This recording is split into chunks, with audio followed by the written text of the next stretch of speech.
સમાચાર કચ્છથી મળી રહ્યા છે, જ્યાં એકલધામના મહંત છેલ્લા 8 દિવસથી ધરણા પર બેઠા છે. ઉપવાસ આંદોલનની તેમણે શરૂઆત કરી છે. તેમની એક જ માંગ છે કે ગાયને રાજ્ય માતાનો દરજ્જો આપવામાં આવે. આજે પણ તેમના ધરણા યથાવત રહ્યા.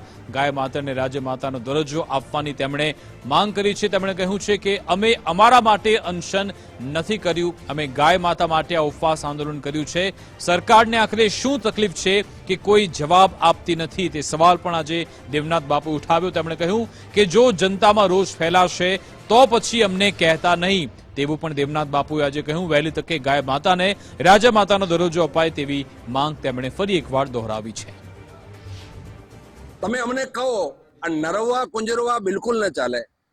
તમે કહી કે ચોખવટ કરશો તો એટલે અમને ખબર પડશે કે હકીકત શું છે. એટલે જલ્દી ચોખવટ કરો, નહીં તો અમારે 8 દિવસ થયા છે, અમે ભૂખ્યા તરસ્યા બેઠા છીએ. અમે કોઈ વ્યક્તિ માટે નથી બેઠા, અમે બેઠા છીએ અમારે ગાય માતા માટે. તો બને ત્યાં સુધી જલ્દી કરો. સમાજની અંદર રોષ ના ફેલાય, સમાજ ક્યાં ઉગ્ર ન બને. સમુદ્ર ની અંદર તુફાન આવવા પહેલા સમુદ્ર બહુ શાંત હોય છે. તો અમે કહીએ છીએ અમારી શાંતિને તમે બીજી રીતે ન લઈ લેતા.